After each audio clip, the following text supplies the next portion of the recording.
এক সময়ের কথা, উঁচু সবুজ পাহাড়ে ঘেরা এক শান্ত গ্রাম।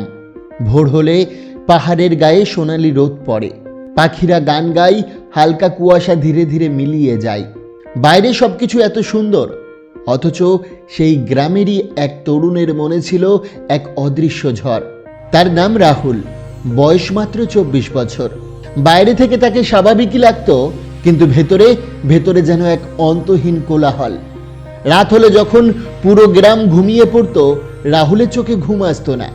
অতীতের ভুল, অপূর্ণ স্বপ্ন, কারো বলা তীক্ষ্ণ কথা সব একসাথে এসে তাকে আঘাত করত। আবার ভোরের দিকে ভবিষ্যতের ভয়। আমি কি সফল হব? আমার জীবন কি এভাবেই কাটবে? আমি কি কিছুই করতে পারবো না? অতীতের অনুশোচনা আর ভবিষ্যতের দুশ্চিন্তার মাঝে পড়ে সে বর্তমানকে হারিয়ে ফেলছিল।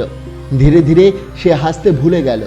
বন্ধুদের সঙ্গে গল্প করতে ইচ্ছা করতো না, কাজে মন বসতো না। মা জিজ্ঞাসা করলে শুধু বলতো কিছু না, কিন্তু সে জানতো কিছু একটা ভীষণ ভুল হচ্ছে।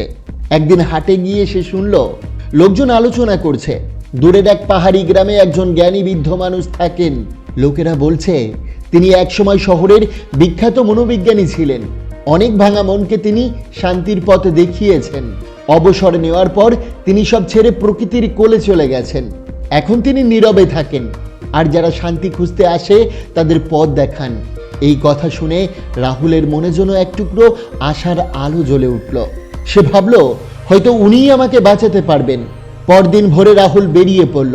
পাহাড়ি পথ সহজ ছিল না, কখনো খাড়া উঁচু ঢাল, কখনো পাথুরে রাস্তা, কখনো ছোট নদী পার হতে হয়েছে। পা ব্যথা করছিল, শরীর ক্লান্ত হচ্ছিল, কিন্তু মনের ভিতরে একটা আশার টান তাকে এগিয়ে নিচ্ছিল। অবশেষে সূর্য পশ্চিমে হেলে পড়ার আগে সে পৌঁছালো সেই গ্রামে। ছোট্ট শান্ত নিরিবিলি জায়গা, গাছপালা আর রঙিন ফুলে ঘেরা কাঠের একটা ঘর। বারান্দায় বসে আছেন এক বৃদ্ধ, চোখ বন্ধ, মুখে গভীর শান্তির ছাপ। তাকে দেখলেই মনে হয় এ মানুষটি যেন কোনো অদৃশ্য আলোয় ভরা। রাহুল ধীরে ধীরে এগিয়ে গেল। দাদু, তার গলা কেঁপে উঠল। আমার মন একটুও শান্ত না। আমি সবসময় ভাবনার মধ্যে ডুবে থাকি। আমি একটু শান্তি চাই, আপনি কি আমাকে সাহায্য করবেন? বৃদ্ধ চোখ খুললেন, চোখ দুটো গভীর কিন্তু কোমল। তিনি মৃদু হেসে বললেন, তুমি শান্তি খুঁজছ? একটু থেমে বললেন, তাহলে আমার সঙ্গে চলো, তোমাকে একটা ছোট কাজ দেব। বৃদ্ধ ঘরের ভিতর থেকে একটা স্বচ্ছ গ্লাস আনলেন, তাতে একদম ঠাসা করে জল ভরে রাহুলের হাতে দিলেন। জল এতটাই ভরা একটুও কাঁপলেই পড়ে যাবে। বৃদ্ধ বললেন, এই গ্লাসটা হাতে নিয়ে গ্রামের শেষ পর্যন্ত হাঁটো, তারপর আবার ফিরে আসবে, কিন্তু খেয়াল রেখো এক ফোঁটা জলও যেন নিচে না পড়ে। রাহুল একটু অবাক হলো, কিন্তু প্রশ্ন করলো না, মাথা নেড়ে রাজি হলো। সে খুব সাবধানে হাঁটা শুরু করলো। রাস্তা ছিল সরু, পাশে বাচ্চারা খেলছে, কোথাও কুকুর ঘেউ ঘেউ করছে, কেউ তাকে ডাকছে, এ ভাই সাবধানে, হালকা বাতাস বইছে। কিন্তু রাহুল কিছুই দেখলো না, কিছুই শুনলো না। তার পুরো মন, পুরো দৃষ্টি, পুরো সচেতনতা শুধু গ্লাসের জলের উপর। প্রতিটি পদক্ষেপ ছিল হিসেব করে, প্রতিটি শ্বাস ছিল সচেতন। তার মাথায় তখন কোনো অতীত ছিল না, কোনো ভবিষ্যতের ভয় ছিল না, ছিল শুধু এক মুহূর্ত। শেষমেশ সে ফিরে এলো, তার মুখে গভীর হাসি। দাদু, আমি পেরেছি, এক ফোঁটাও জল পড়েনি। বৃদ্ধ আনন্দে মাথা নেড়ে বললেন, খুব ভালো করেছো। তারপর শান্তভাবে জিজ্ঞাসা করলেন, বলো তো, পথে বাচ্চাদের খেলতে দেখেছ? কোনো কুকুরের ডাক শুনেছিলে? কেউ তোমাকে ডাকছিল, শুনেছিলে? রাহুল বিস্মিত হয়ে বলল, না দাদু, আমি কিছুই দেখিনি, কিছুই শুনিনি। আমি শুধু গ্লাসটার দিকেই তাকিয়েছিলাম। জ্ঞানী বৃদ্ধ মৃদু স্বরে বললেন, এটাই আসল রহস্য রাহুল। যখন তোমার মন পুরোপুরি বর্তমান মুহূর্তে থাকে, তখন সেখানে দুঃখ থাকে না, ভয় থাকে না, অপ্রয়োজনীয় চিন্তা থাকে না। তুমি যখন শুধু গ্লাসের দিকে মনোযোগ দিয়েছিলে, তখন তুমি না অতীতে ছিলে, না ভবিষ্যতের ভয়ে ছিলে, তুমি ছিলে শুধু এখন। তিনি আরো বললেন, শান্তি বাইরে কোথাও নেই। শান্তি মানে হলো মনকে বর্তমানের গ্লাসের উপর স্থির রাখা। যেদিন তুমি তোমার কাজ, তোমার শ্বাস, তোমার মুহূর্তে পুরো মন দেবে, সেদিন তোমার অস্থিরতা নিজেই মিলিয়ে যাবে। সেই মুহূর্তে রাহুলের চোখ ভিজে উঠল। সে বুঝল যে শান্তি সে পাহাড়ে পেরিয়ে খুঁজতে এসেছে, তা আসলে সবসময় তার ভিতরেই ছিল।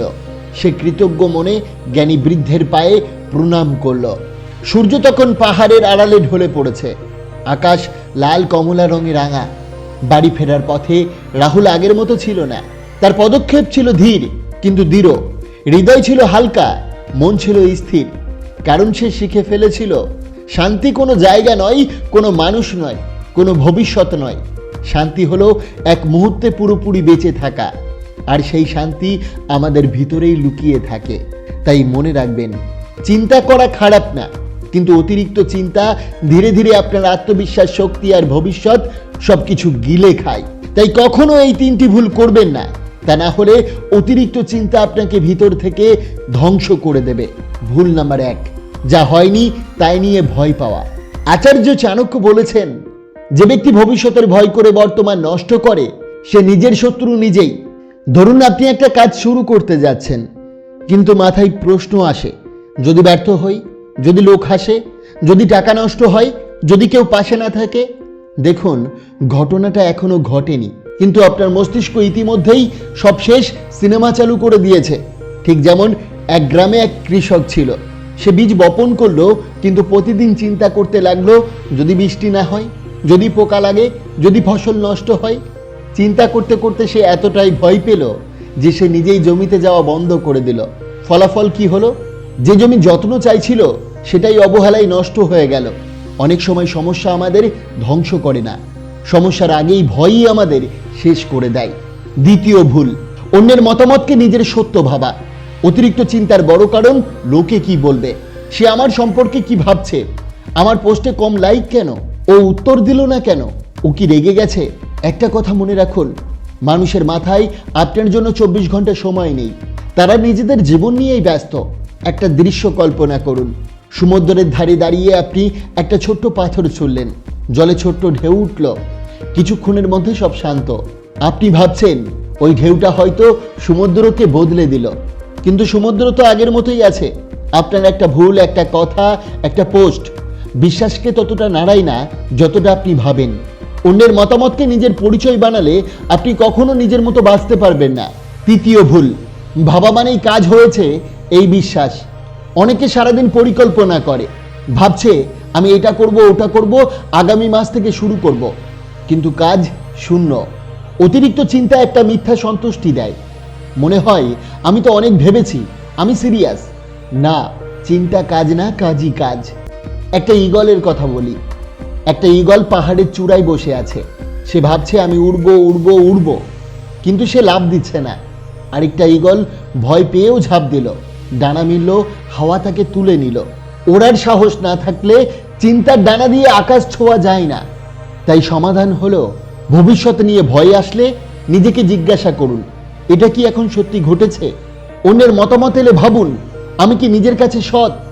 অতিরিক্ত পরিকল্পনা করলে 3 সেকেন্ডের নিয়ম করুন, গুনুন 1, 2, 3, তারপর ছোট একটা অ্যাকশন নিন।